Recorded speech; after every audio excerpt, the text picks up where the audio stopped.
issue this morning. I want to be on sort of the light side, get away from the politics and so forth. I want to start off by saying that on Sunday evening, this is an example of what I get on my TV without any cable whatsoever. Got the antenna. I thoroughly enjoy viewing the reruns of the Ed Sullivan Show. And I've always had great respect for Mr. Sullivan, who can be credited with helping young performers become stars. My goodness, one of the memories that I have is Elvis Presley, my favorite singer of all time, and will never forget the night of his first performance on that stage. He's up there singing Hound Dog. And then there's James Brown, praise God for him, the Supremes, Ike and Tina Turner.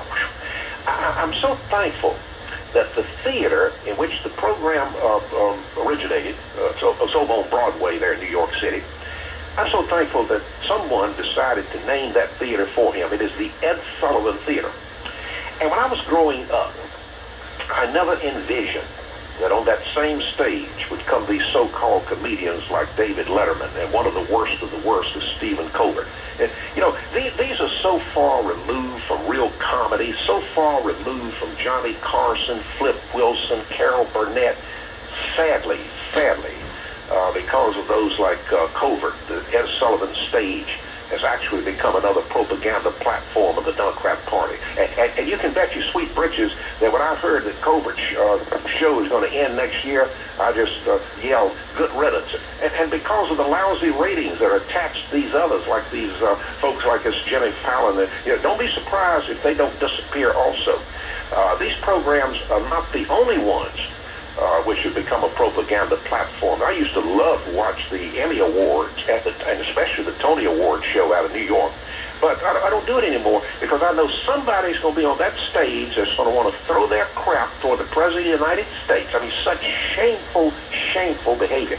By the way, speaking of comedy, my favorite comedian, I'm watching reruns of that right now, is Jackie Gleason and the Honeymooners. I want to tell you something. When you can look at repeat episodes of such shows, I'm going to include Andy Griffin too in Mayberry. When you can look at those over and over and over and never become bored, I want to tell you folks, you're watching quality entertainment. And now I'm not a comedian. I got to be careful with the rest of my 5 minutes this morning, Mr. Harry. I'm not a comedian, but I'm going to do something maybe a little different this morning. And I want to dedicate what I'm about to do to our beloved senior citizens who listen to Talk Live. Let me start off this way. I feel like my body has gotten totally out of shape. So I got my doctor's permission to join a fitness club and start exercising. And I decided to take the aerobics class for seniors. I bent, twisted, gyrated, jumped up and down, perspired for an hour. But you know something? By the time I got my leotard on, the class was over. Hey, how about this one? Hey, folks, do you know how to prevent sagging? You just eat till the wrinkles fill out. And how about this one?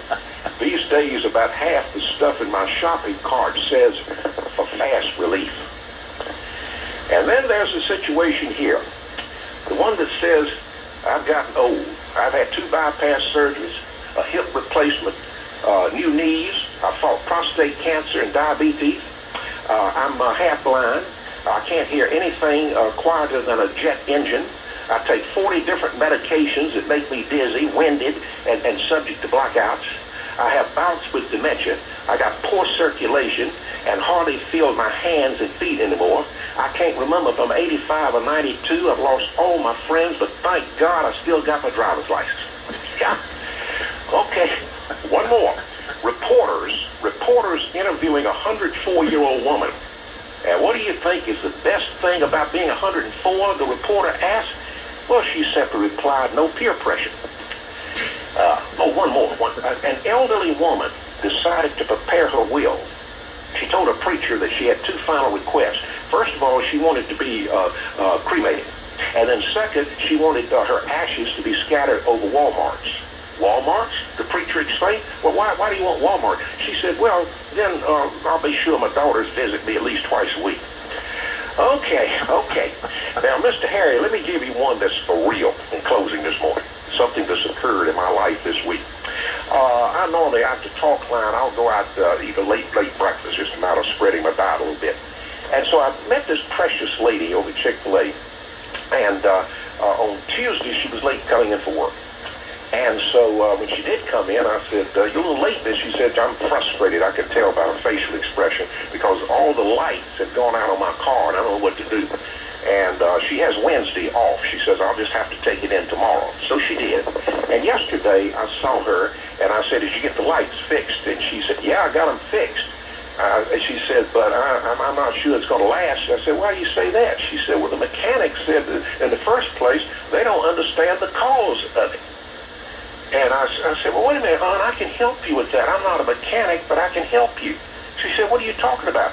I said, I know exactly the cause of those light problems on your car. She said, well, Jim, what's the cause? I said, Donald Trump. Mr. Harry, I hope you have a wonderful weekend. God bless you, and God bless Miss Suzanne for the weekend. Thank you. All right, appreciate it. 222, not 224. What's that? Pleasure on it. I kind of wanted to be first on the list this morning, and I have a reason for it.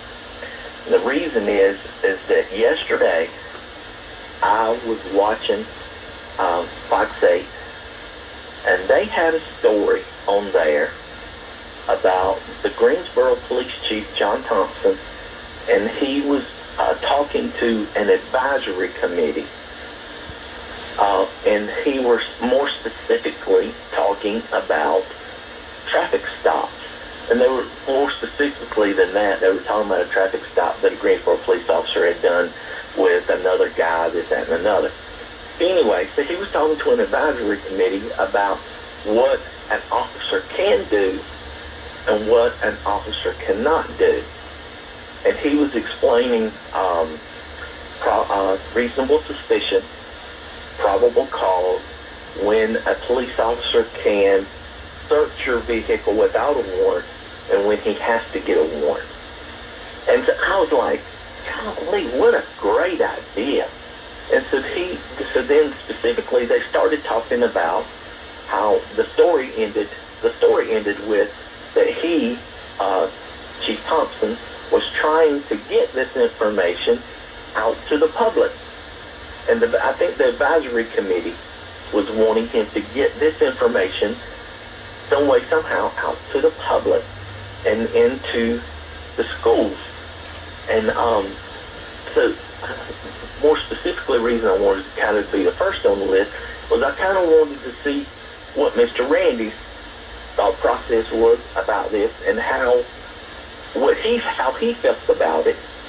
Because, I mean, let's just be honest about it. Mr. Randy has more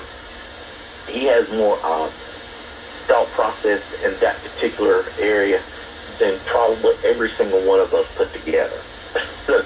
I mean, the man's got more experience under his pinky than just about everybody listening to this show has in their whole life.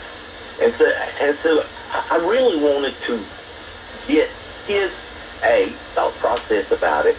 See, how would you get, number one, how would you get chiefs, Melvin Graham, Burlington, how would you get chiefs on board to number one, get this information out to the public. Number two, how would they get this information out to SROs? And I was like, what an amazing idea. And I was like, golly, how would we do that? So I just kind of want to get his thought process about A, the story, and B, how would you get police officers, chiefs, the sheriff on board to get this information out to the public?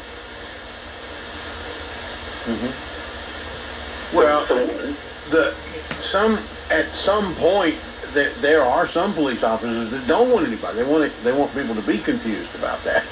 They don't want you to know what they can say. I got he said, "You mean I could have said no?" And we go, yeah. They're unless they have probable cause, they have to have your permission. And he didn't know that, and I think there are a lot of people who don't know that. Well, and again, I'm gonna say it again. I would like Mr. Randy's 2 cents is worth. Again, that man, he's so smart about this kind of stuff. He probably every one of us on this show doesn't have what's in his pinky. When it comes to stuff like that. So, and I really put a lot of weight in what he said. And I would just like to know his view about it. That's all. Sure, absolutely. All right, see you, buddy. Appreciate it. All right, 222-9224, Burlington Graham on Talk Line. Jim Brenton with Triad Retirement Group loves his work. Good morning. You're on Talk Line. Good morning, it's Randy Jones. How you doing? Hey, Randy. you were being talked about on the radio. I think what this guy is talking about is for a lot of people, just regular folks on the street, they misunderstand all the nuance that goes on with those sorts of things. And I think what he's asking is for you to give your opinion of that nuance. Harry, I think it's a great idea to educate people on these things about what officers can and can't do and what the law actually says. Now, I'm going to give both sides of this coin here. If you don't have knowledge of certain things, there may be things that officers can do, or I hate to use the term get away with, but there may be some things they do that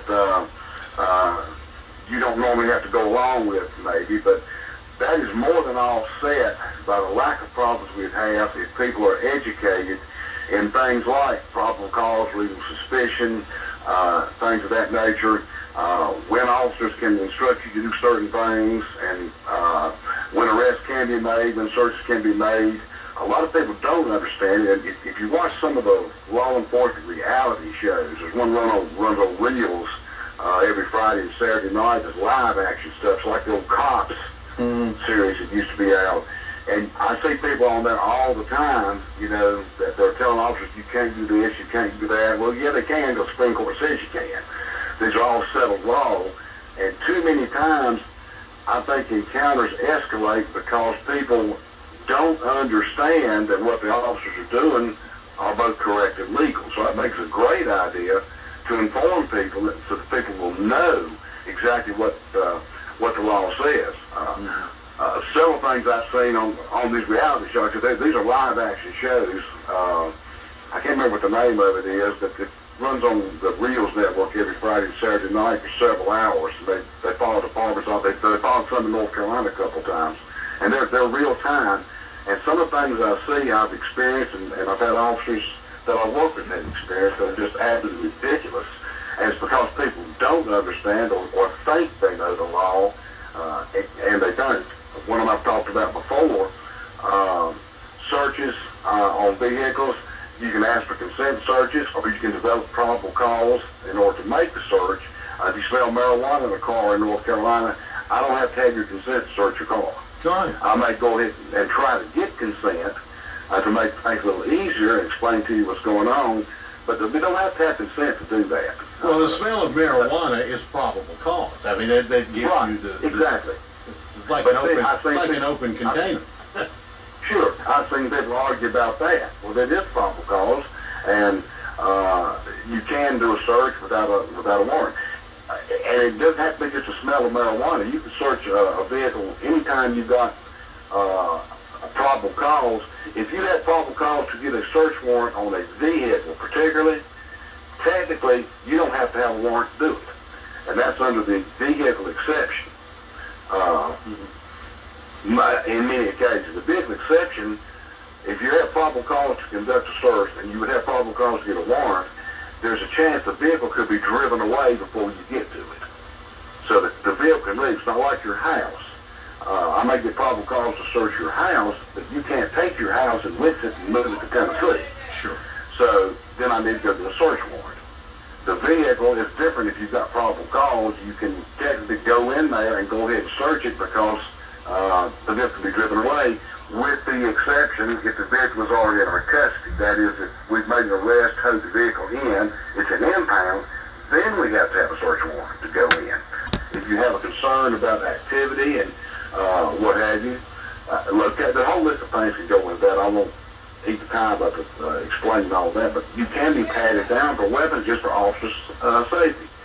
On vehicle stops, I've heard things, and I've seen this, I've encountered it a couple of times. If you stop somebody and you ask them for their driver's license, and I'm going to speak only for North Carolina because I don't have expertise in other states. If you stop somebody in the state of North Carolina and I ask you for your driver's license, I do not have to tell you why I stopped you before you give me your driver's license. There is no requirement for that.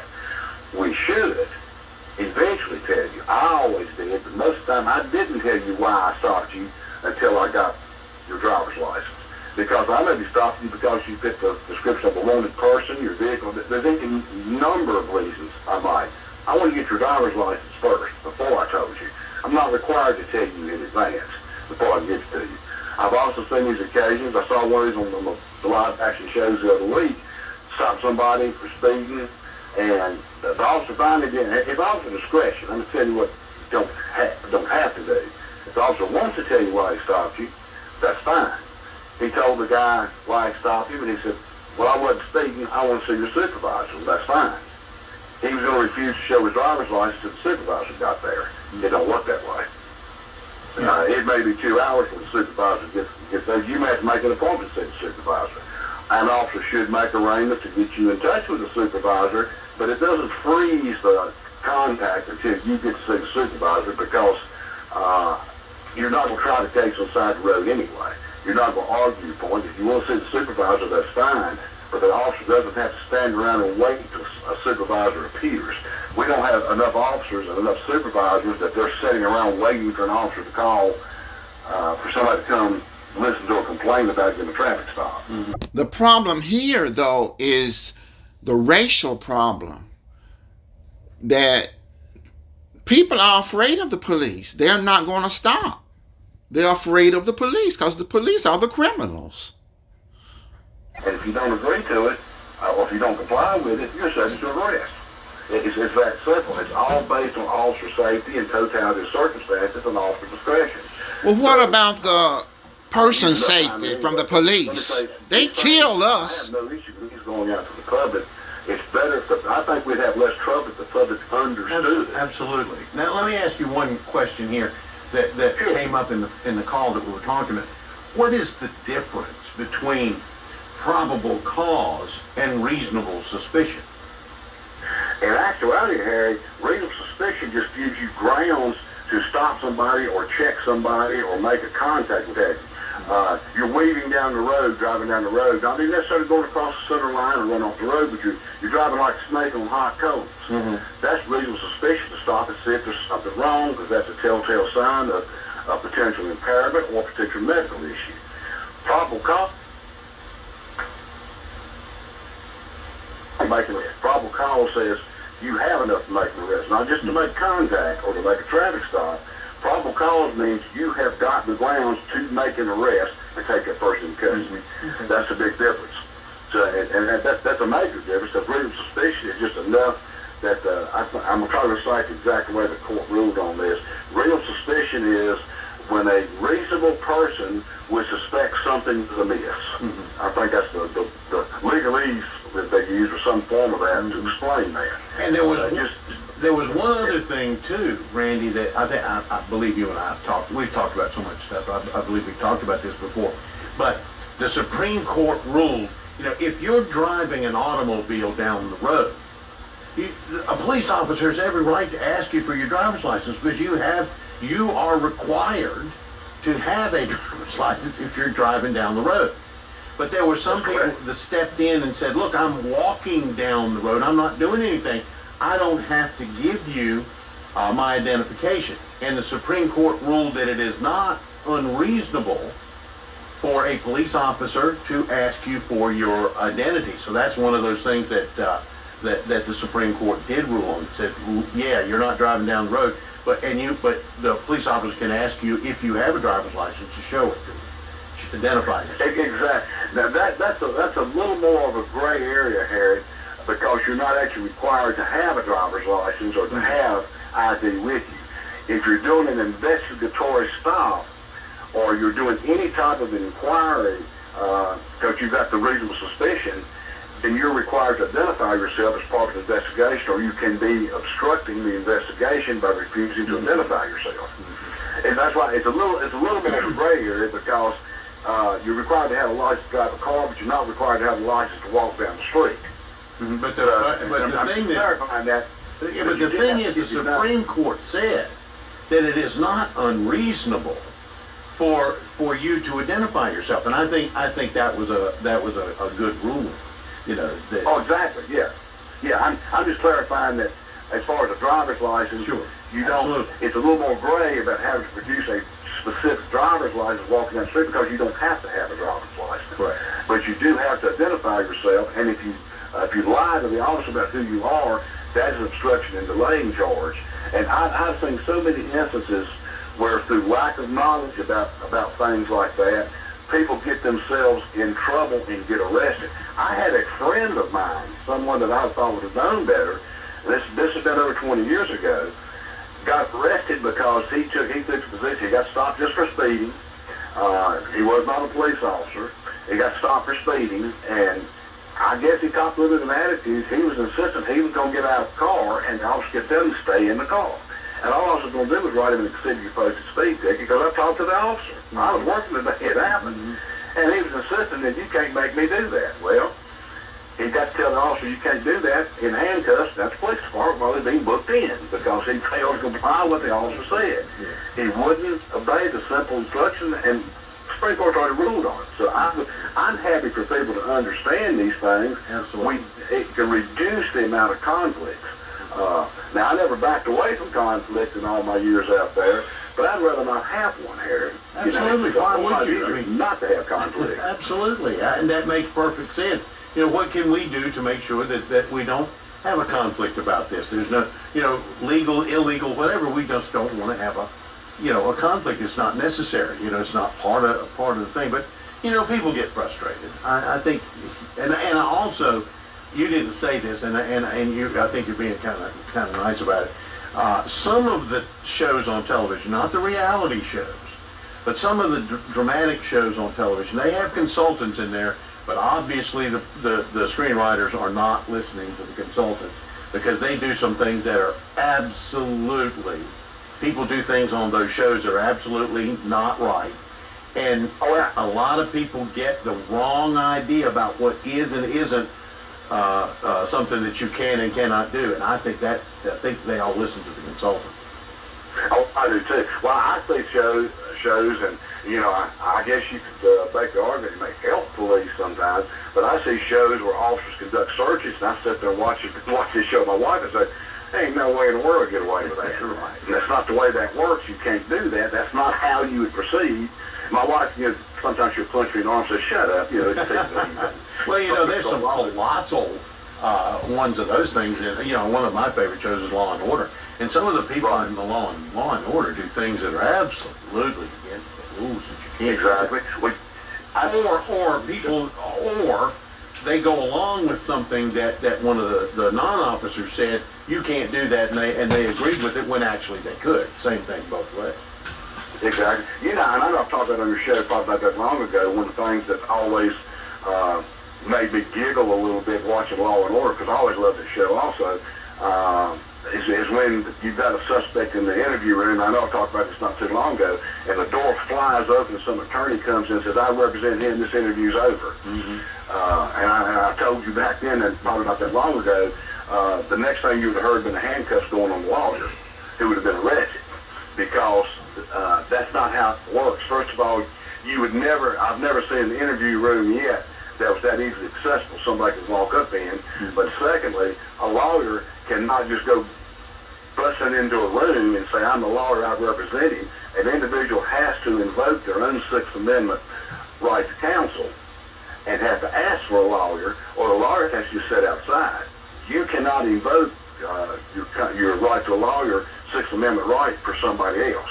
I can't invoke it for you, you can't invoke it for me. And you see that about every third show on Law and Order, that the lawyer will swing the door and say, "Well, his grandmother hired me, I'm his lawyer, this interview's over." Well, it would be over, all right, if they would pause long enough to lock the lawyer up and go on with interviews, is what would happen. So when I see things like that, I just shake my head as well as I do some of the procedures I see. And it's like getting the DNA back on some of these crime scene shows. Well, we got DNA 30 minutes ago. It's you. And I'm thinking, yeah, right. Right.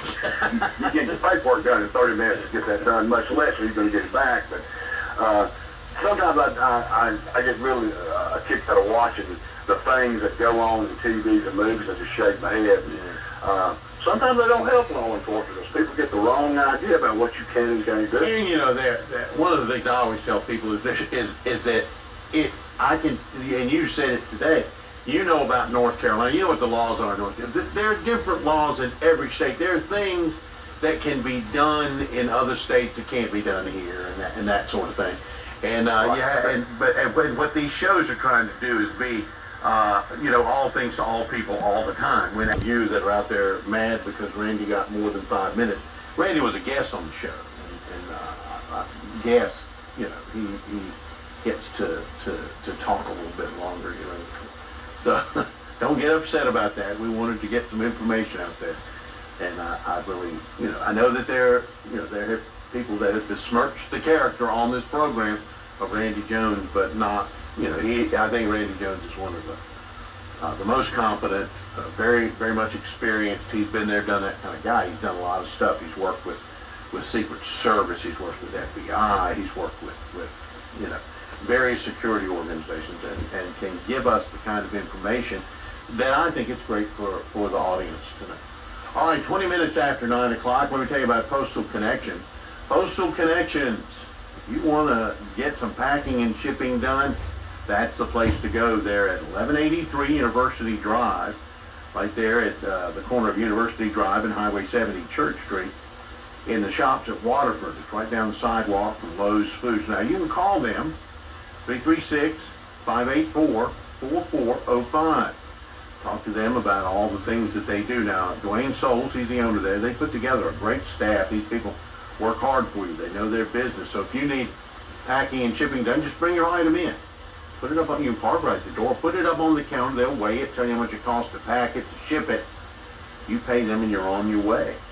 They also do faxing and copying and laminating and binding. They have mailbox rentals, a notary there. If you do shipping on your own, you need supplies. They've got bubble wrap, packing peanuts, tape, boxes, whatever you need. They also have greeting cards for every occasion, a textbook buyback program. They do shredding. They've got gift ideas. It's a wonderful place to go. The people there are so nice. Postal Connections. Tell them that you heard us talking about them on Talk Line. Good morning, you're on Talk Line. Good morning, you're on Talk Line. All right, 222-9224. I think it's hilarious. When you start looking at all these things that are going on, the latest revelations in the Trump and Russia mess, and crucially points towards severe, systematic abuses indicative of a true police state. The Director of National Intelligence, Tulsi Gabbard's office, released two very, very damning emails yesterday. The first being a letter from former DNI James Clapper to former FBI head James Comey, former CIA head John Brennan, and then NSA chief Michael Rogers. And this was the memo.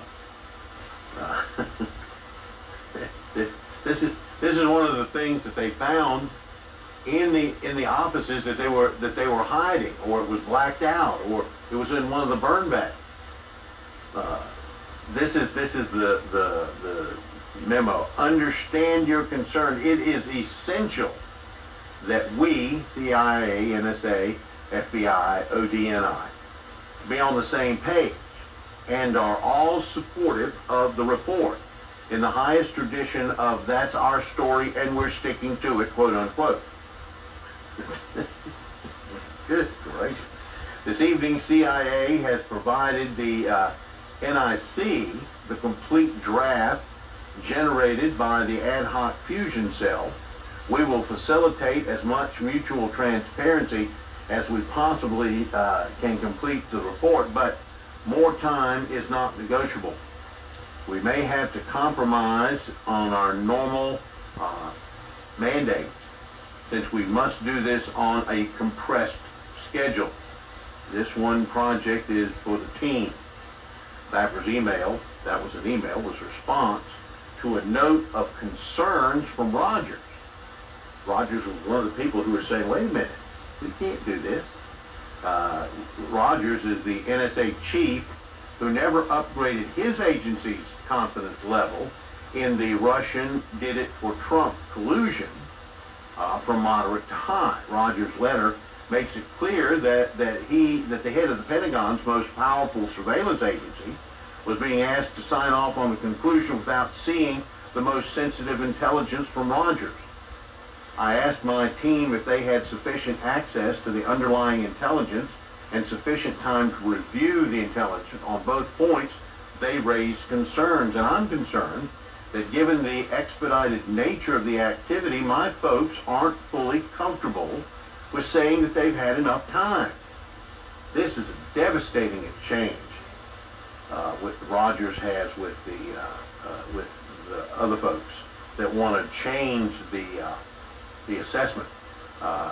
It says it's a devastating exchange. It shows that in assembling perhaps the most high-profile group analysis since the 2002 National Intelligence Estimate for Iraq and WMD, 4 of America's most powerful enforcement officials said, to heck with evidence, just put out a tail and stick with it. In the specific content of this scandal, it makes a joke of years of public narratives about Trump, Putin, and Russia, along with more documents funneled from Kash Patel's FBI, asserting that the senior Justice Department officials squashed Hillary Clinton's corruption investigation and that Comey gave a middleman access to highly classified information. But if you think we believe it, you stupid. Because y'all make up more lies than lies can be made. I don't believe none of this what they say.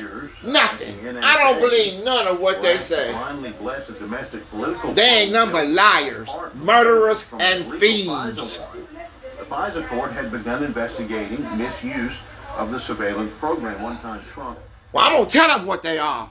They ain't going to do what they did in the past. In a politically sensitive position. They some sorry motherfuckers. Under dubious legal end-arounds. There was FISA monitoring of campaign manager Paul Manafort, non-compliant use of the FISA to investigate the January 6th Capitol breach. Even FISA tracking of ordinary Americans overseas was applying for benefits. In the coming weeks, we'll be reading more and more and more information about these things. You know, one of the things that they found were burn bags. These were... You mean one of the things they made up they found? Paper, emails, and stuff. I don't even want to hear that shit because it's all made up. They gonna keep on making up stories to get further and further away from Trump and Epstein. That's just a new created story to make a new story so they can not talk about Trump and Epstein and their goddamn sorry ass shit. They think we stupid. They the ones dumb as hell. They're using Russian disinformation. I thought that was fascinating. 222-9224. Let me tell you about occasions. Great place to go for lunch every Tuesday through Friday, and for dinner tonight.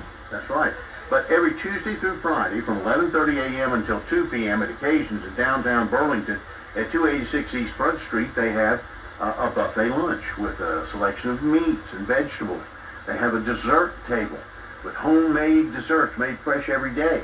They also have a salad bar, the best tea, that fried chicken, macaroni and cheese, all of it just made every day, in-house, seasoned to perfection, just like Grandma used to make. But today, after they take the regular buffet down, is their big night. This is Soul Food Friday night, 4 until 8 p.m. Come on by downtown Burlington, 286 East Front Street, and bring the whole family. They've got so much food, you're going to need an extra plate. They also have a great lunch on Sunday. And don't forget now, Lois would love to talk to you at occasions about about catering your event. Call the Lois, 336-227-9887, and tell the Lois that you heard us talking about her on Talk Line. On Talk Line. Has your local insurance agent recently closed or moved their office? You're on Talk Line. Good morning, Mayor. Hey there, how are you? I'm just fine. Good. But there's a lot of people out there that's got so many issues, it's unreal. You know. But we just fine. So, you know, I was watching a video this morning on what's going on in Washington, D.C. And this is what amazed me out of watching the videos. Just how stupid, and I know that's a big word, but just how stupid the people that live in Washington are. Now you got the police force come in, they're getting rid of the illegals, they're getting rid of the crime, they're trying to cut down on everything. And then you got this group of dummies over chanting. These are our streets. Get off, leave town. You know, they're over there chanting all this mess like a bunch of little youngins in the 5th or 6th grade. Yeah, and one of the 5th or 6th graders act like 5th or 6th graders threw a sandwich at one of the national guards. Well, I've seen that video. And look, he worked for the Attorney General. Yeah. In the office up there in the law office. Mm-hmm. Was his little rant worth what he had to pay? Oh, I don't think so. And I think, look, that's one of the things that stops rants. When people do things that are unacceptable, and they get the proper punishment, not more punishment, the proper punishment, right, then they don't do it again. Oh, hold on now. You think we ain't gonna fight y'all sorry asses back? You think we gonna sit back and let y'all take over us and we do nothing? This is our place, not yours. Take your illegals ass back to Europe. You came over here and fucked every goddamn thing up, and now you're complaining. Shut the fuck up. Get on that goddamn joint European slave union ship, Jesus, that y'all say saved us. It ain't saved nobody but y'all goddamn asses. The party goers and the ones that like to get out and drink in the bars and hoo-ha. You know, they, for some reason or other, they think it's no consequences to have to pay. It's the 20%. You know, 80% of people. For a long time. You know, 80% of people believe in law and order. 80% of people are on the broad street. Only 20% of the people are on the narrow path. And they are not in the mainstream. This is, you know, how can, and up there, they're Democrats that, you know, that are just, you know, speaking out in public against law and order. How do you... Y'all are not no law and order. Y'all are corrupt, chaos, disorder. There's nothing wrong with the President of the United States. You a damn lie. He's not doing anything that is illegal, trying to help the poor people. Well, send y'all little children and let him fuck them. Send y'all little children and let him be the one to give them their first, see what sex feel like. Right. Look, when I told you about me and my cousin riding around in Washington, D.C. on the bike, and it was like 9 o'clock at night, 8:30, 9, something like that. And, you know, we riding down them streets. And when we went up past the Capitol and down that next hill, and it was like 2 blocks later, everything changed. And it looked like, wait a minute, we ain't supposed to be here? Well, that area there is one they was talking about. And up around the college, that area, and 8th Street, I've been down it, and when you get on out of Washington a little bit, it's like, whoa, wait a minute, we're in a total different world out here. And I can understand where they're coming from when they say that. Just simply by riding through there, paying attention, you know, looking at the people you see, you know. And, you know, you got a lot of different nationalities in Washington up there, from all over the place. And, but, you know, and they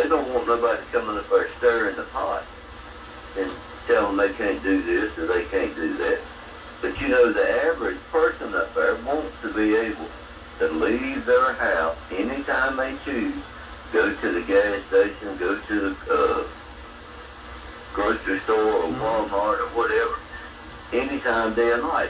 That should be a right of everybody to do that and not have to worry about some stuff stealing your car when you get out to pump gas. I've been to that same gas station that they showed on the news. I've been to that gas station, and me and Thomas, and you know, we didn't think about that at the time. Of course, you know, it was two guys. When he got out, I got out, and you know, we was watching everybody, because that's what we do. And you know, that's kind of I can understand that going on, but you got that young group out there that steal cars for other people. They get paid for stealing the car, and there's no consequence. You know, well, at least they need to be locked up, fingerprinted, and put in the system. So, okay, we got a young one here that's on the pathway to the big house, but we're going to keep up with him until he gets of age, because he's got a lot of information that he could tell us. And when we finally get him to where he's old enough and we catch him robbing somebody or stealing a car, he's going to tell us when he becomes age, he's going to tell us where the people are that take the cars. You know, hopefully. Hopefully. We hope that, you know. Yeah. All right. Well, it's a possibility. It's a possibility. Not likely, but it's a possibility. I mean, we got enough problems right here in Alamance County, much less, you know, Washington. Sure. But look, did you see the clip, Harry? Did you see the clip where the girl told Jasmine Crockett she was having a press conference, and this girl pulled her phone out and called Jasmine Crockett a hood rat? I said, oh no, she didn't say that. And of course, you know, they escorted her right out of the building. And, you know, and they was putting their hands all over her, pushing her and everything. And she was, you know, she was saying, don't touch me, I'm leaving, I'll leave, but don't touch me. You know. Well. But she was a Trump supporter. But she called Jasmine Crockett a hood rat. And we all know, Harry, we done seen enough stuff on Jasmine Crockett. She's not a hood rat. She didn't come from a poor household. She went to the best schools, best colleges, the best. Yeah, she grew up relatively wealthy. Yeah. Exactly. See, so she already put a persona out there that didn't happen. That didn't happen? But Texas is going to take care of it. All right, we'll see about that. Appreciate it. Thank you. 222-9224. Spoken from callers, but also as from the narrator as well. First of all, with Randy Jones, yes, he has a lot of knowledge, but I wonder if he ever made an apology for kicking down the wrong door. Did he make an apology for that? Did he know the rules when he did that? Also, when back in 2012, with the gentleman who's running for mayor again now at Burlington, and the city manager at the time, and the chief was actually sick, so he was never there. Chief Williams was never there, and the sheriff's department. When we put together forms to do exactly what he was talking about doing, it was my understanding that he was against it. So you know, there goes that. But you know, you have a way. You know, calling, first of all, the previous caller called Jasmine Crockett, the same time I called her ghetto or whatever, hood rat, whatever that was said, and was talking about people throwing sandwiches and things like that. How about like people that were throwing things on January the 6th? You didn't have a problem with that? No, I got a terrible problem with that, Michael. I have problems with that. Anybody that was assaulted on January 6th, I absolutely have problems with that. I didn't hear you say anything about the problem when the president gave those people pardons, when you just Yeah, said, Michael, I did. I said I thought he shouldn't give those pardons to people who did attacks on January 6th. I absolutely said that, and I still believe that. I think those pardons were wrong, and I said it then, and I'm saying it again now. what people are saying, first of all, you have a way of saying things that, to me, if you say it direct, the way you say it, you say, yeah, that makes sense. Because when you say, who would be against people coming against, trying to stop crime? Nobody in their right mind will be against that. What people are against is the militarizing of their city. There are places in Natchez, Mississippi, and Alabama where the crime is through the roof more than D.C. But there's not no military down there. So why is the military in D.C.? There are places in Missouri, just Holly State, where the crime is 10 times higher than it is in D.C. But there's not no military there. Where is crime 10 times higher than in Washington, D.C.? Where are you talking about? Natchez, Mississippi. You're talking about Natchez, Mississippi. The crime. Natchez, I call it Natchez. Natchez, you call it what you want. I call it Natchez, Mississippi. You can go to places in Alabama and Mississippi where there's the crime rate is more than it is in D.C. And anybody knows anything about crime rate, since you had Randy Jones on the phone, you should ask him. Anybody knows anything about crime rate, know that crime rate is going to be higher in a metropolitan area because you have more issues there with drugs.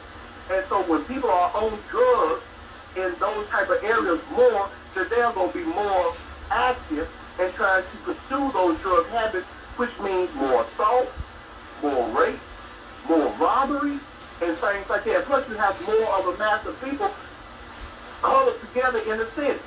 So nobody has a problem with trying to thwart crime, but I have a problem with him trying to take the eye off of the Epstein file. So that's all this is. He's trying to take the eye off the Epstein file and put it on something else. Exactly. And also, what people are saying is, if the crime has went down, then why all of a sudden now do you have these people militarizing D.C. in certain areas, and you haven't done this all over these other places that have these issues? Why do you not do that? Because it's simply a way to throw a bone, to get a bone, to take your eye off, as I call them, look Mike moments, where my little godson used to tell me, look Mike, after he done something, they want me, my attention over there, instead of where he's going to get his butt whooped. And this is what Trump is getting his butt whooped on Epstein. Y'all keep talking about the 80% people. There's 80% of the people that want the Epstein files released. Exactly, Michael. And then you got Pam Bondi and you got Sophie Gabbard, who are now released. Michael, let me ask you a question. Why weren't they released when the Democrats were in charge? They had the files. Why did they release them then? And I think you and I talked about that. You said that one time. You said because there's things in there the Democrats don't want you to know. Exactly right. Bill Clinton's name may be in there. But here's the thing about me. I don't care whose name is in there. Me either. Michael, I don't either. I could care less whose name's in there. I care if kids were violated. And if they were violated by Bill Clinton, if they were violated by Donald Trump, if they were violated by George Soros, if they were violated by people at Fox, they should be put in prison. Why is it that in this country, we pick and choose who we want to vilify? If they're Republicans, it's because you said it over and over again, Michael. It's politics. You know, it's UNC Carolina. That's why you've answered your own question over and over again. Why do they vilify? Because it's UNC Carolina everywhere. Quickly, let me ask you a question. Have you seen the Burger King commercials on television?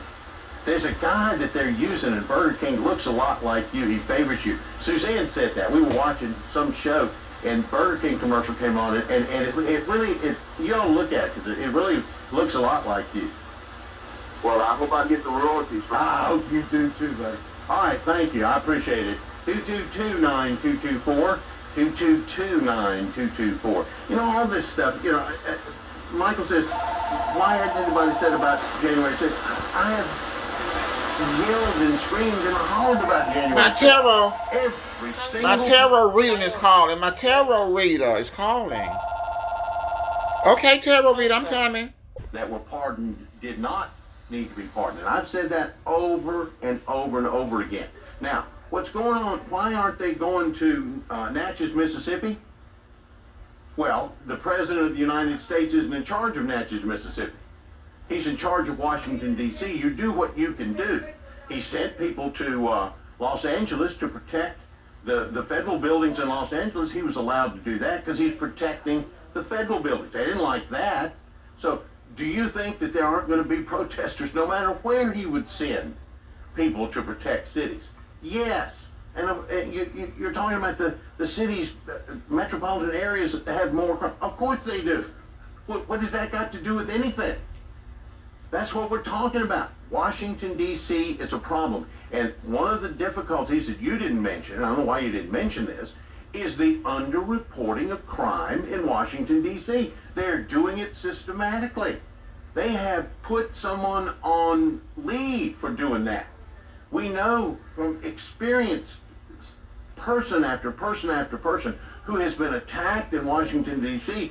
has told us over and over again that they don't put that, they call that something else, so it doesn't go into the violent crime. It's not violent enough, so we're not going to tell you what it is. And then remember this is an absolute fact. The FBI that has these files that you report, everybody doesn't have to report those crimes. Washington, D.C. doesn't have to report all their crimes to the FBI. And if they want it to look better than it is, don't you think they would underreport? Of course they did. They have underreported. People, Democrats, Republicans, people on MSNBC, people on CNN, people on Fox are saying, yes, I live here and I can't walk 2 blocks at night. I don't go out at night. When we have to go out at night, we order a Lyft or an Uber and walk right out of our door and get in. We don't walk anywhere. It is dangerous. And I say, you don't like Trump. And Trump is the person that did this. So you want to say something negative about law and order because you don't like Trump. Well, stop it. What Trump is trying to do is make Washington safer. You know, I'm not trying to be unreasonable or reasonable. I'm just telling you. I know you don't like Trump, to some of you. You don't like him. I don't like him either. But I'm telling you, this is the right thing to do, and it is working. They have some people protesting and throwing sandwiches and talking smack. They really are. Some of them are congressmen. Talk to you. That's all they want to say. Don't, and this is seriously now, really, think about this just for a second. Those of you that hate Trump, those of you that don't hate Trump. Don't you think that they've had these Epstein files all these years, and Washington during these years was controlled by the Democrats? Don't you think there was something that was very derogatory to Trump in there that they would have already released it? This thing is, you know, the President, Trump, has said, go ahead and release the file. Judges have said, no, you can't release. They wanted to release the grand jury testimony. No, you can't release that. Trump's not saying don't release that. He said release them all. He didn't care. The problem is, and this is serious, and it's what Michael said. There's stuff in there about Democrats, Republicans, Independents, you know, Buddhists, everybody. There's stuff in there about everybody that nobody wants to come out, or they're afraid will look bad to them. So that's why they're not bringing it out. It doesn't have anything to do with Trump saying open it or not open it. Doesn't have anything to do with it. When the Democrats were in charge, they did not open those files and show you all the bad things that Trump did, because probably they're not there. Or they would have done that. So the reason that Trump is trying to fix Washington, D.C. with National Guard troops, make it a safer place, is because he promised to do it during the campaign. And you know, that's what's going on right now. That's the thing that's happening. I think it's funny when you start talking about, well, they're trying to do it to hide the Epstein files. No, they're not. Because the Epstein files could have been opened up, long ago, and they haven't. And why haven't they? Because they're full of things that nobody wants anybody to know. But I think that common sense would tell you, as they tried to put Trump in jail, they tried to assassinate Trump, they tried to impeach him twice, they've done everything that they can do. Don't you think when they were in charge, seriously, think about this for a second, don't you think that when they were in charge... We know how y'all done... We know y'all are actors and y'all... that was staged trying to make people feel sorry for y'all sorry asses. Ridiculous to think. Huh? The reason that Trump is doing anything is to keep from the Epstein files to being opened up. When he said open them up, it doesn't bother him whether they're open or not. Here's something that you and I talked about that I think is fascinating. This is, again, we're talking about artificial intelligence, AI. And, I told you that what AI does is they'll lie to you. If you ask them to do something, they are so motivated. AI, the computer, the artificial intelligence in the computer, is so motivated to do what you ask them to do that they will make stuff up. Well, a senior lawyer in Australia just found out how bad this is. Had to apologize to the judge for filing submissions in a murder case that included quotes that were generated by artificial intelligence that were non-existent case judgments and fake quotes. They made this stuff up. The AI couldn't find anything that it was asked to look for, so it made stuff up. The blunder in the Supreme Court of Victoria is another litany of AI causing problems in the justice system. Defense lawyers said she took full responsibility for filing incorrect information. We're deeply sorry and embarrassed that this happened. The AI-generated areas caused a 24-hour delay in resolving a case that they had on the docket. They got through it. But there are certain rules that you have to follow in any legal jurisdiction when you use AI for research in law, because they know that AI will make stuff up. Now, if AI can find what you're looking for, what you ask them for, they don't make anything up.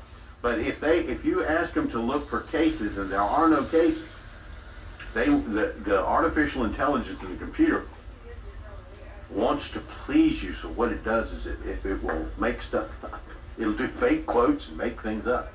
And then it'll put a link down so that you can click on the link, and when you click on the link, it isn't there. That's how you can find out it's fake. So if you're using AI to help you with a brief, all you have to do is when AI gives you a quote or a brief, just click on the link that it gives you, and if there's no link there, then you know it's a lie. Talking about them on Talkline. We're on Talkline. Good morning. Hey, how are you? I am well. Doing well. Hope you are. Yeah. Well, like I said, he's about as easy as it comes to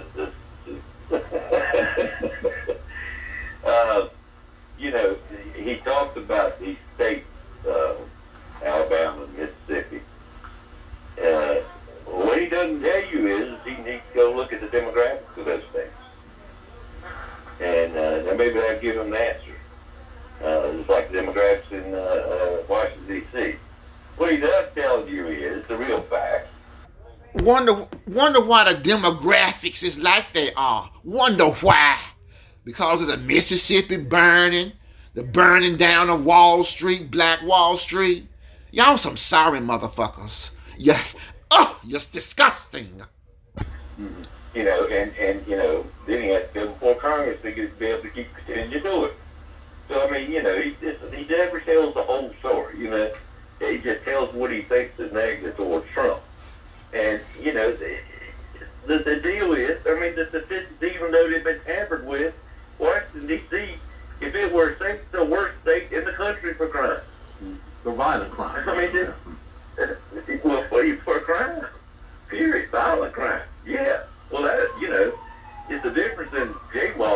killing somebody. You know, I believe you in Burlington. I hear some that's- sirens. You know, he knows what's going on in Washington, D.C., and he knows who it's going on by. Well, see, everybody knows what's going on in Washington City, and I think everybody. Now, and the funniest thing I've seen about that was Chuck Schumer saying that he got out every morning and took a walk, and he didn't have any problems. He's surrounded by security. The Secret Service, he gets Secret Service protection. You I know, know. He admit, by the way, he did not mention that. He said he felt safe. What? He said he didn't say that he had 4 Secret Service agents following him everywhere he went. Yeah. I mean, you know, I go for a walk every morning, and I don't see any problem. Well, you know, see, the sad thing about this is everybody, you know, I know, Hakeem Jeffries knows, all the people at CNN, all the people at MSNBC that are stationed in Washington, every one of them know how horrible it is. You do not walk more than 2 blocks at night in Washington, D.C. without an escort. You need a police escort. It's so dangerous in Washington, D.C. at night. It's not only there. There's places in the big blue cities that are the same way. There's some places in red cities that are the same way. But it's not up to the president to take care of this. It's up to the mayor, the governor, whoever, to bring the help in. You know, if they're not bothering federal property or anything, then he can't do anything. But it's up to these cities and these mayors and these liberal cities that continue to let it go on. The thing that's so fascinating to me about all this. The thing that's fascinating about all this is all y'all stuff is backfiring in your face. It ain't going like you planned. Because the Most High ain't going to let it be. And if it be, you're going to have a bunch of on your hands. Pick up some more seats. But guess what? What's going to happen when it comes to state is because 98% of the people watching D.C. vote Democratic. What do you think that city's going to get better? No. It's going to get worse. But, you know, the thing is, and then he said something about the reason the politicians don't call this radio station. Well, let me tell you the reason they don't call this radio station. The school board made a rule that nobody should call any media or talk personally with any media without telling the board first what they were going to discuss. So, you know, they just quit doing it because you had to go through all that to get to the point. Now, they call this radio station. Mark has a program every week. And, you know, there's the mayor of Burlington calls, the chairman of the county commissioners calls, the head of the school board calls, and gives you 30 minutes, not just to call and make a comment, gives you 30 minutes to call in and ask questions. The Mayor Graham is on there. So, you know, don't tell me they don't call this radio station. You've got a program designated just for that. Well, what he was saying, they don't call talk line, which is not true either. Well, well, I mean, once in a while, they don't call as much as they used to, but that's fine.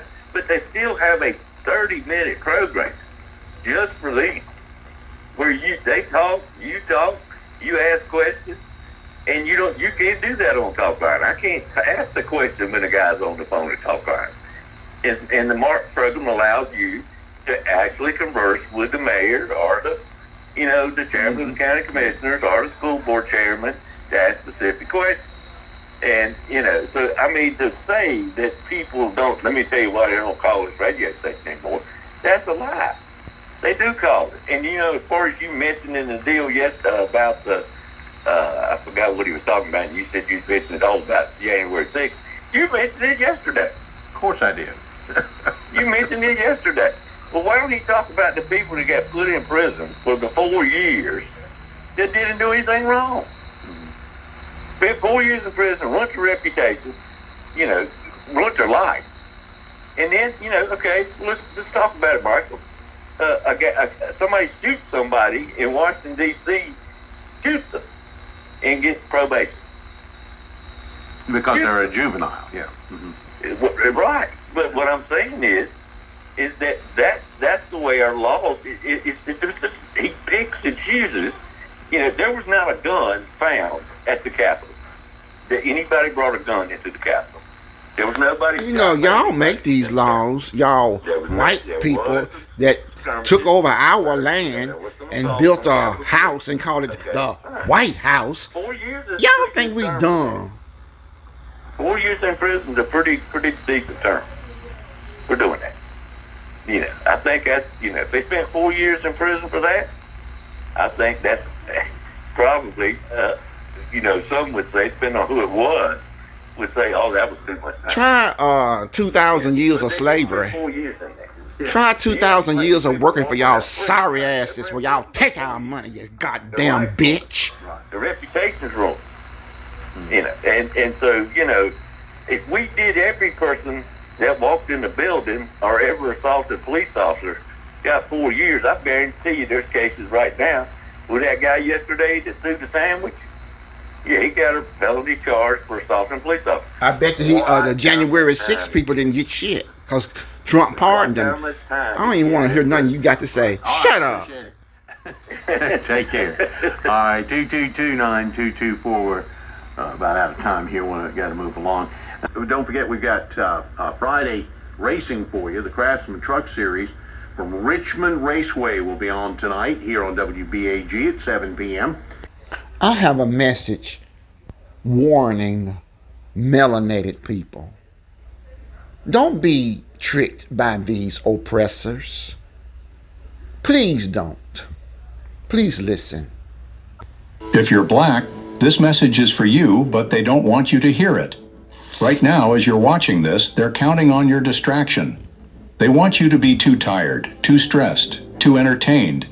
Because if you ever stopped scrolling long enough to look behind the curtain, you'd see the truth they've buried for centuries. While you binge Netflix, they erase your ancestors. While you argue about celebrities, they rewrite your history books. While you chase trends, they ensure you never ask real questions. And the scariest part is, you were never supposed to wake up. This video might get deleted, shadow banned, flagged, or buried in silence. But if you see it, watch until the end. It could wake you up. Because once you know what's happening, there's no going back. They don't need to kill your body anymore. They kill your focus. They don't need to chain your hands. They chain your mind. The real war isn't with guns anymore. It's with your attention. This is psychological warfare, a spiritual ambush, a silent system that is built to keep you scrolling while your story is stolen. And if you don't wake up now, you may never get the chance, so listen closely. This isn't a conspiracy, it's a coded message for the chosen. And if you're watching, you're. During the days of our ancestors, they used whips. Today, they have Wi-Fi. They don't need overseers, they have algorithms. Welcome to the digital plantation and a new kind of slavery where the chains are invisible, but the control is absolute. We wake up and reach for the screen before we brush our teeth. We scroll for hours, laughing, liking, and sharing, but never building, never healing, never questioning. This is intentional. Because the war isn't on your body anymore, it's to your attention. The black mind is the most powerful force on this planet, but if they can distract it, weaken it, and own it, they never have to fear it. Let's talk about facts. Black teens spend 7 to 10 hours per day consuming media, more than any other group. Most of that content is designed to feed violence, hypersexuality, and chaos back into the culture. Black children are 3 times more likely to be exposed to trauma on social media than white children. And while screen time rises, literacy level depreciates. In some U.S. cities, over 80% of black boys in the 4th grade can't read at grade level. But hey, we all know the latest TikTok dance. We'll watch a video of black girls twerking, but ignore a flyer about black girls going missing. We'll debate Will Smith versus Chris Rock, but not say a word about policies destroying black communities from the inside out. They flood our feeds with nonsense, drama, distractions, false idols, and fake goals. Why? Because if you're entertained, you won't be educated. And if you're not educated, you can be controlled. Every swipe, every click, every second you spend with this system is data. And that data is used for psychological warfare. They study us. They learn what makes us laugh, cry, rage, and lust. Then they serve it back to us in infinite scroll form to keep us stuck in a cycle. And while we're being fed lies, they're replacing us. AI is stealing jobs that once gave black people a path out of poverty. But who's training black kids in tech? Who's giving them access to own the future? They tell you to become a rapper, not a coder. They reward ignorance with virality, and they shadow ban intelligence with silence. This isn't out of the blue. It's a digital form of population control. Because they know if we ever stop chasing clout, if we ever stop glorifying trauma, if we ever unplug from this circus and look inward, we will remember who we are. And once we do that, the system collapses. See, you're not just being distracted, you're being drugged, mentally, emotionally, and spiritually. Your entire feed is designed to keep you numb, because if you were ever fully conscious, you'd be dangerous, you'd be unstoppable. So ask yourself, why is foolishness always trending, but our liberation never is? Why is your phone filled with filters, but your mind left unfiltered? And why are we being fed everything but the truth? Here's what you need to know. They want your mind, because once they have that, they have everything. So the question is, are you still scrolling, or are you finally seeing? They want you to forget who you are, because if you knew, you'd be unstoppable. So ask yourself, why is foolishness always trending, but our liberation never is? Why is your phone filled with filters, but your mind left unfiltered? And why are we being fed everything but the truth? Here's what you need to know. They want your mind, because once they have that, they have everything. They want your mind. They want your mind. They want your mind. Because they know if we ever stop chasing clout, if we ever stop glorifying trauma, if we ever unplug from this circus and look inward, we will remember who we are. And once we do that, the system collapses. See, you're not just being distracted, you're being drugged, mentally, emotionally, and spiritually. Your entire feed is designed to keep you numb, because if you were ever fully conscious, you'd be dangerous. And once we do that, the system collapses. See, you're not just being distracted, you're being drugged, mentally, emotionally, and spiritually. Your entire feed is designed to keep you numb, because if you were ever fully conscious, you'd be dangerous, you'd be unstoppable. So ask yourself, why is foolishness always trending, but our liberation never is? They want your mind, because once they have that, they have everything. So the question is, are you still scrolling, or are you finally seeing? We're here to teach you, not to argue with you. We're not going to argue with you anymore. If you don't want it, step away. Because we are going forth with the truth, whether you like it or not.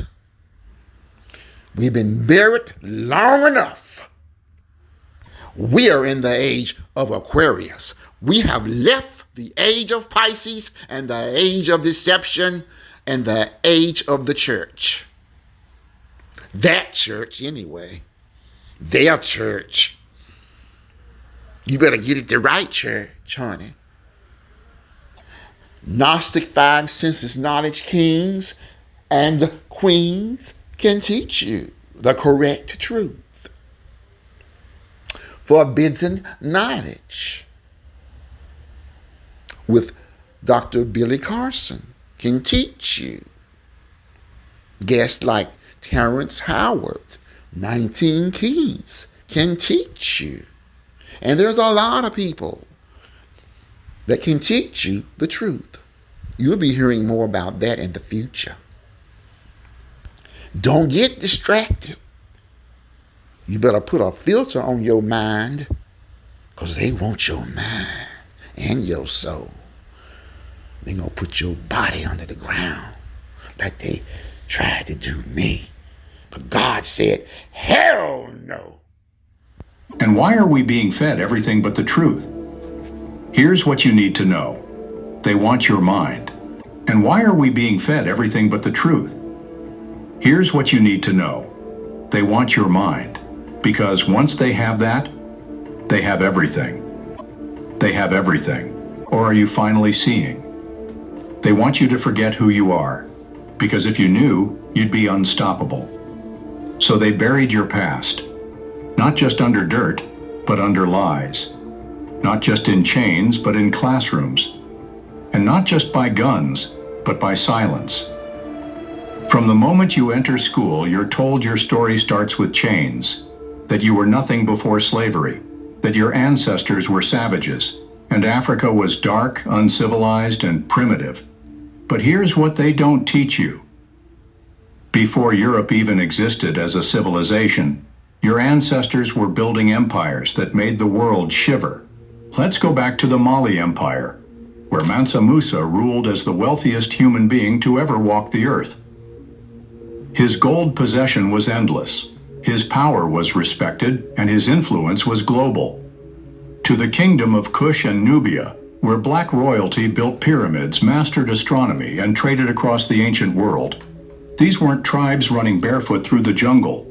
These were nations with art, politics, mathematics, and medicine. And guess what? They were all black. But they won't tell you that, because if they told you your roots were royalty, you wouldn't accept life as a slave. They replaced your kings and queens with chains and ships, but even then, the resistance never stopped. They teach you about obedient slaves, but not about Denmark Vesey, who organized a massive slave rebellion in Charleston. Not about Nat Turner, who sparked terror in slave owners by refusing to be silent.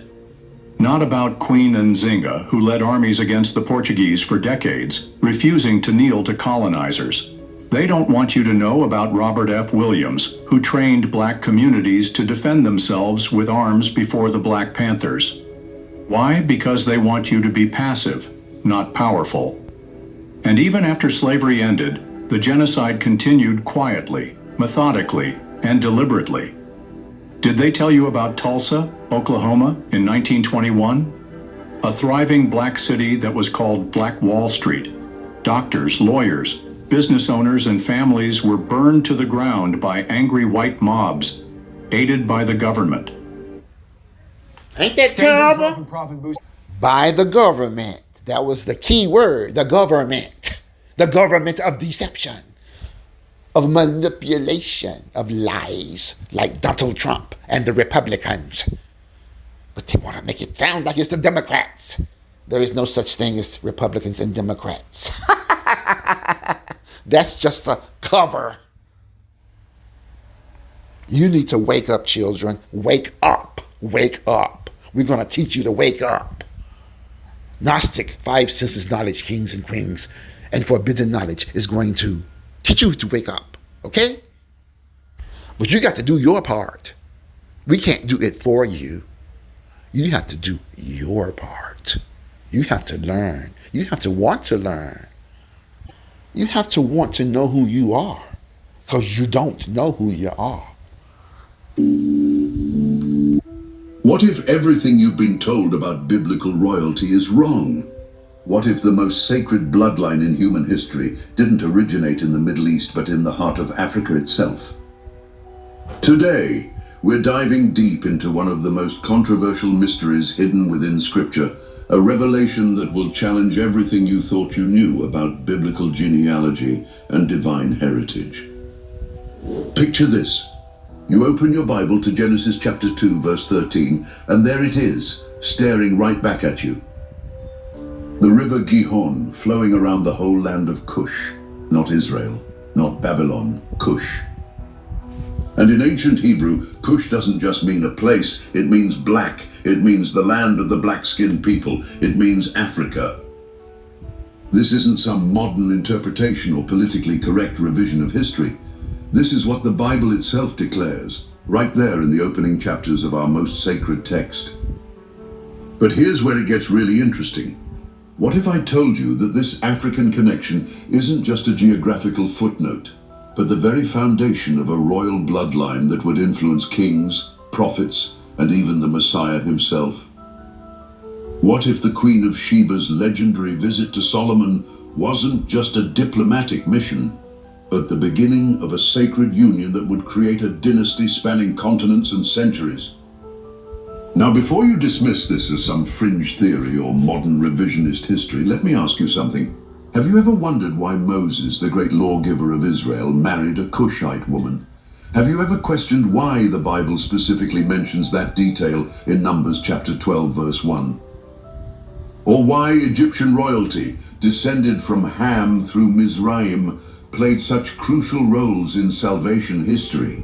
These aren't accidents, my friends. These are clues, breadcrumbs leading us to a truth that's been hiding in plain sight for thousands of years. The implications of this revelation are staggering. For our black brothers and sisters, this isn't just history, it's heritage. It's the affirmation that Africa wasn't some forgotten backwater in God's plan, but the very epicenter of divine activity. And for those seeking to understand the deeper mysteries of faith, regardless of background, this opens up entirely new avenues of exploration and wonder. We're living in times when identity and heritage matter more than ever. When people are searching for their roots, for their place in the grand narrative of human history. And what we're about to uncover together speaks directly to that search. This sacred bloodline, born in Africa, challenges conventional narratives while uniting us all under the banner of shared divine heritage. But I want to be clear about something from the very beginning. This isn't about division. This isn't about one group being superior to another. This is about truth, about reclaiming the full story that Scripture tells us, about understanding that God's plan has always been bigger, more inclusive, and more beautiful than we've been taught to believe. What you've been taught to believe is a bunch of lies narrated to us through schools, through everything that's built in America is built with lies to it, okay? Everything in America is a lie, first of all, and your Bible is not the truth. So shut the fuck up, all of you who keep telling me that I'm mentally ill, I'm going crazy, and something is wrong with me. Shut the hell up and listen. And save your own damn self, you stupid ass fools. Can't nobody tell y'all nothing. Nobody. You know every damn thing. And you think you're gonna kill me? Huh, you better think twice. You'll be there before I will. And that brings us to an end of today. Stay tuned and look for a Gnostic 5 Senses Knowledge School online soon. And forbiddenknowledge.com or forbiddenknowledge.net TV with Dr. Billy Carson is already in formation. You can look him up online, Dr. Billy Carson, Billy, capital CARSON, 19 keys is already developed a website with he's more of a thought provoker to try to get people stirred up and want to be active. You know, he try to get your mind going. We have various ministries under the umbrella of Gnostic 5 Senses Knowledge. We want to cover a broad field. It'll be like a school, you know, first grade, second grade, third grade. You have to graduate, you know, all of that. So stay tuned and be blessed, because the Most High is watching us to see whose side we really on.